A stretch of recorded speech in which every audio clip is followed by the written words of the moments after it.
Samantala, ipinagtanggol ni Tingog Party List Representative Jude Asidre si dating House Speaker Martin Romualdez sa gitna ng mga isyong kinakaharap dito sa issue ng flood control project.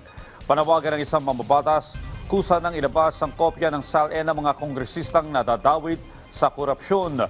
May report si Mel Alesmoras.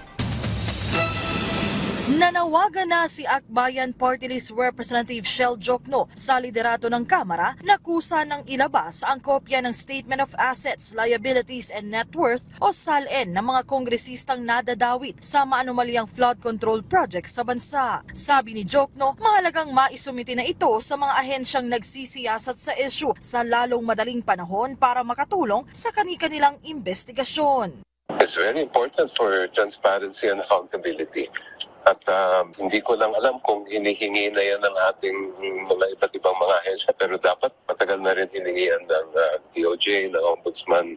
Ayon kay Tingog Party List Representative Jude Asidre na bahagi ng House Majority Bloc, sa ngayon, pinag-uusapan na ng mga kongresista ang magiging polisiya ukol sa paglalabas ng SALN ng mga kongresista. Naniniwala siyang mas luluwagan na ang patakaran ukol dito sa ngalan ng transparency. Isa sa mga iniuugnay sa issue ng flood control si dating House Speaker at later Representative Martin Romualdez. Pero si Asidre, mariing ipinagtanggol ang dating House Leader. Ito ay kasunod na rin ng pahayag ni Ombudsman Jesus Crispin Remulla na maaaring maharap si Romualdez sa reklamong gross inexcusable negligence.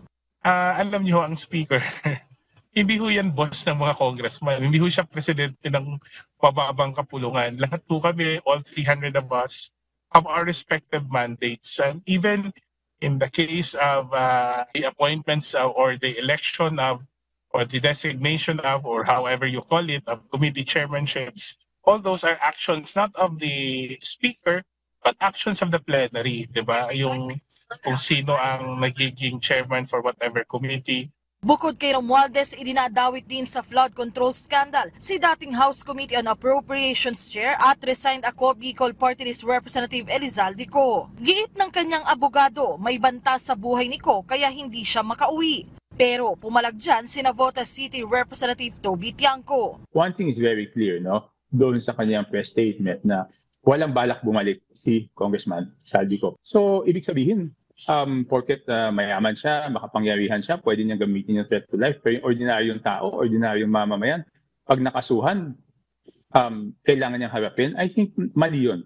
Para mapaigting pa ang paglaban sa korupsyon sa gobyerno, isa si Tiangco sa mga nagsusulong ng panukalang batas na naglalayong mapalakas pa ang kapangyarihan ng Independent Commission for Infrastructure. Nagpapasalamat ako kay Speaker Bogie D, saka doon sa ating chairman Congressman Plato, doon sa supportan na, doon sa mga bills tungkol dito sa pag-create ng pagsasabatas ng ICI, no? And hopefully before we go on Christmas break, maipasa natin to sa House of Representatives. Mel Alesmoras para sa Pambansang TV sa Bagong Pilipinas.